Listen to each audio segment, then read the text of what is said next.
The wind pushed against Daniel Reed's thin jacket as he and his daughter walked the quiet street before dawn.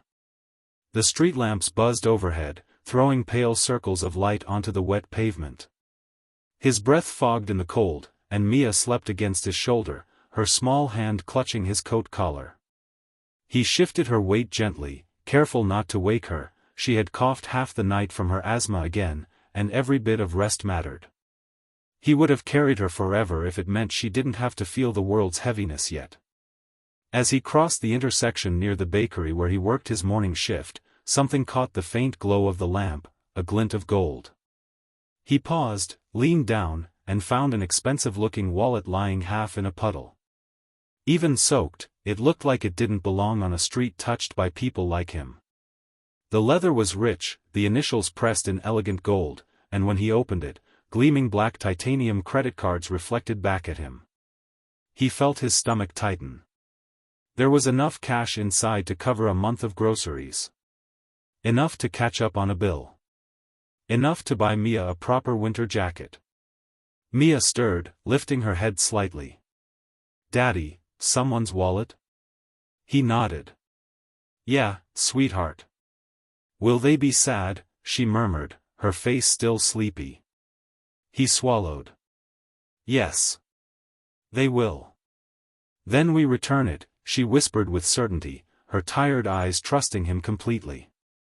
"Right? That's what Mommy would want."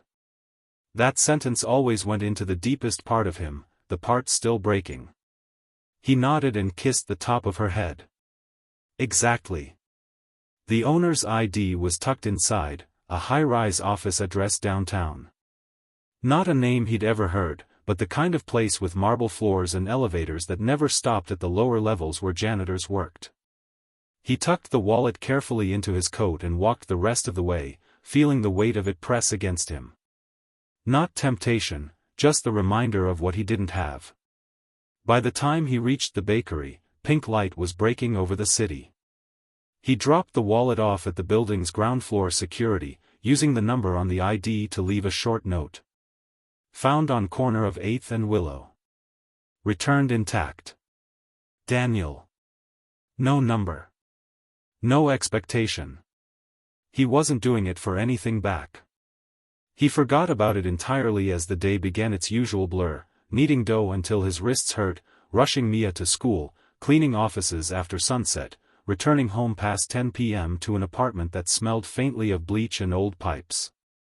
He tucked Mia into bed, kissed her forehead, and sat alone at the kitchen table with overdue bills fanned out in front of him like a taunt. He didn't eat dinner. He hadn't felt hungry in months. He finally collapsed into bed, eyes closing the moment his head hit the pillow. The knock came at 11:47 p.m. Not a gentle knock. A sharp, urgent pounding that jolted him upright. Mia whimpered in the next room, scared awake. He stumbled to the window and froze. Outside, the street was filled with black SUVs. Sleek. Silent. Their headlights off, their engines humming low. Men in dark coats stood near them, forming a stiff perimeter around his building's entrance. His heart slammed against his ribs. Someone was coming up the stairs. Their footsteps were too firm, too professional to be neighbors. He opened the door an inch, terrified. A woman stood there. Perfect posture, eyes fierce and glassy, her black coat dripping from the rain. Behind her stood 12 people, lawyers, judging by their briefcases and tight expressions. She stared at him as if she were balancing on the edge of a breaking world. "Daniel Reed?" Her voice trembled. "Yes," he breathed. She swallowed tightly. "You returned my wallet this morning." He nodded slowly. "Yes." Her eyes didn't soften. They tightened, as if bracing for pain. "I have only one question for you." Daniel's mouth went dry. "Where," she whispered, "did you find my son?" For a moment, he didn't understand. He blinked, confused. "Your son?" Her voice cracked. "The wallet you found belonged to my boy. His photo was inside." Her breath trembled. He disappeared hours before you returned it. Daniel felt his knees weaken. The photo, yes. The image of a young boy with sandy hair and shy eyes. He had assumed it was a family picture, not something time-sensitive, not something desperate. A lawyer stepped forward. "We need every detail, Mr. Reed. Everything you saw." The woman pushed the lawyer aside with a sudden, raw plea. "Please. Please. I'm begging you." Behind Daniel, Mia peeked from her room, clutching her stuffed bear. Daniel opened the door wider so she wouldn't be scared. "It was on 8th and Willow," he said softly. "Right by the streetlight. That's all." The woman pressed a trembling hand to her mouth. Tears filled her eyes. She turned away, shoulders heaving once, fighting for control. Daniel stepped aside. "Come in. You shouldn't be out here like this." She hesitated, then entered. The lawyers stayed outside, murmuring into phones. Mia tugged at Daniel's sleeve, whispering, "Daddy, is she sad?" The woman knelt in front of her, tears spilling despite her attempt to hide them. "Yes," she whispered softly. "I'm very sad. I lost someone I love." Mia slowly handed her the small tissue from her pocket. "It's okay," she said gently. "My mommy went to heaven. Daddy says crying is allowed." The woman broke completely. Quietly, painfully. Her body shook once, then again, her hands covering her face. Daniel crouched beside her instinctively, placing a hesitant hand on her shoulder. He didn't know who she was. But grief recognized grief like a mirror glancing back. When she finally looked up, her voice was barely a breath. "My name is Evelyn Hart." Daniel blinked. He didn't know the world of CEOs and wealth, but the name wasn't unfamiliar. He had cleaned buildings with logos that carried her surname. "Evelyn," he repeated gently, the formality dropping when he saw the human version of her kneeling on his worn carpet. "We've been searching for him non-stop," she whispered. 10-year-old boy. Adam. My only child." She choked again. "The photo in that wallet, it was taken the morning he vanished." Daniel felt his throat tighten painfully. "If you found his wallet," she said slowly, "then he was near you. He might have been trying to signal someone. Or running. Or, her voice broke. Daniel squeezed her shoulder, grounding her. "We'll find him." Her eyes searched his face, desperate. "Why are you helping me?" He swallowed. "Because someone helped me once. And I couldn't save the person I loved. But maybe I can help someone else." For the next hour, they retraced every detail he remembered. Every step. Every glimpse. Every street corner. Evelyn listened with equal parts hope and dread, her fingers trembling around a cup of water he'd given her. The lawyers left periodically to update the search teams. Evelyn stayed. She didn't want to leave the one place where a breadcrumb of her son's last steps existed. When she finally rose to leave, Mia hugged her legs tightly. "We will pray for him," she whispered. Evelyn cupped Mia's cheek with trembling fingers. "Thank you, sweetheart." Then she looked at Daniel. "Tomorrow, could you walk the route again? With me?" Daniel nodded. "Of course." The next morning, he met her on the corner where he'd found the wallet. Police had cordoned off quiet stretches of the street. Evelyn walked beside him silently, scanning every inch of ground as if it might give her back her child. By the 4th block, she slowed. "This is the closest anyone has come to a lead," she murmured, voice aching. "You did more in one morning than my entire team has done in 2 days." "That's not true," he said gently. She looked at him, her eyes hollow. "You returned the wallet, Daniel. That alone, that honesty, it gave me hope." Daniel didn't know what to say. His instinct was always to shrink, to deflect praise, to assume good things weren't for him. But something about the rawness in her eyes made him hold her gaze. Over the next days, Evelyn came again and again. Sometimes with new clues, sometimes with no news at all. Sometimes with a cup of coffee just to thank him for standing beside her through the uncertainty. Slowly, almost imperceptibly, Daniel began to soften, letting her presence chip away at the loneliness he had worn like armor. He told her about Mia. About his wife.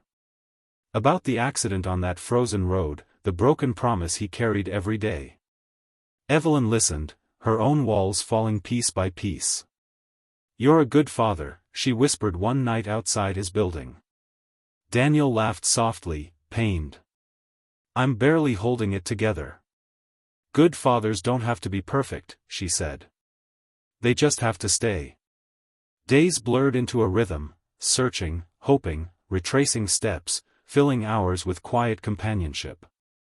Each small act of kindness stitched something inside Daniel back together. Then one rainy evening, a detective called Evelyn with a sharp urgency Daniel had never heard before. "We found tire tracks behind the industrial yards on Miller Street," the detective said. "Fresh ones. And a black jacket matching Adam's was near them." Daniel's breath caught. "Let's go." Evelyn's fingers trembled as she grabbed his arm. "Please don't leave my side." They arrived at a shuttered warehouse covered in graffiti. Police lights reflected off the rain-soaked asphalt. Officers shouted instructions. Dogs barked. Flashlights cut through the darkness. Evelyn's nails dug into Daniel's sleeve. "Ma'am," an officer said urgently, "we found footprints inside." Evelyn collapsed to her knees. "Please, please let him be alive." Daniel knelt beside her instantly. "He will be. Don't give up now." Minutes felt like hours until a shout came from inside the building. "We found him." Evelyn's legs gave out. Daniel caught her as she trembled violently against him. A young boy was carried out wrapped in a blanket, shaking from cold and fear. His eyes darted everywhere until they found Daniel first, not Evelyn, not the officers. "You," the boy breathed weakly. "You're the man who picked up my wallet." Daniel froze. Evelyn gasped. Adam whispered, "I saw you. I dropped it to get help." Evelyn's scream broke open the night. She ran to her son, collapsing around him, sobbing without restraint. Adam clung to her desperately, both crying so hard it seemed like the world itself paused to witness it. Daniel stood back, tears burning his eyes, watching a miracle reunite itself. Later, as Adam was loaded into an ambulance for precautionary care, Evelyn walked to Daniel slowly. Her face streaked with tears, hair soaked from rain, heart wide open. "You gave me back my child," she whispered. "There aren't words. There never will be." Daniel shook his head. "I didn't do anything. Don't you dare say that." Her voice cracked. "You could have taken the money. You could have ignored the wallet. You could have walked away tonight. But you didn't. You stayed. You stayed when everyone else left." Daniel looked away, overwhelmed. Evelyn stepped closer. "I want to help you, Daniel. I want to give your daughter the life she deserves. A safe home. Proper health care. A future." Daniel swallowed hard. "I don't want money. I'm not offering money," she said softly. "I'm offering a chance. A job. Stability. Something steady. Something worthy of you." His chest tightened painfully. "I just want her safe," he whispered. "I just want Mia to grow without fear." Evelyn nodded with tears. "Then let me help." 6 months later, Daniel walked through the warm lobby of the company office that now employed him full-time. He wore a clean uniform, his shoulders held higher than they had been in years. Mia's school lunch was packed with fresh fruit she now loved. Her asthma was under control thanks to new specialists Evelyn had introduced him to. Evelyn and Adam visited often, sometimes for dinner, sometimes just to see Mia laugh, sometimes because they had become something like family in the quietest, most natural way. Daniel still talked to his late wife at night, telling her how Mia was thriving, how life had shifted, how kindness had echoed into miracles he couldn't have predicted. And sometimes, when Evelyn laughed softly at one of Mia's jokes, or when Adam leaned against him while telling stories, Daniel felt something open inside him. Something he thought had died with the crash. Something tender, hesitant, but undeniably alive. One evening, as the children played in the living room, Evelyn stood beside Daniel on the balcony, watching the city lights flicker like scattered stars. "Do you ever think about that morning?" she asked quietly. "About the wallet?" Daniel looked at her, the memory vivid. "Every day." Evelyn's voice softened. One small act of honesty changed everything. Daniel exhaled slowly, the weight in his chest replaced with something warm. "It saved my life too," he admitted. Evelyn studied him, her eyes reflecting the city glow. "You deserve every good thing that's happening now." Daniel smiled, emotional. Maybe we both do." The night air wrapped gently around them as the children's laughter drifted through the open door. And for the first time in years, Daniel didn't feel like the world was taking from him. He felt like it was giving back. Sometimes life tests us in small ways. A lost wallet. A cold morning. A choice that feels insignificant. But kindness is never small. It echoes. It ripples. It returns in ways we never expect. And sometimes, if we're lucky, that kindness leads us back to ourselves, and to the people we were always meant to meet.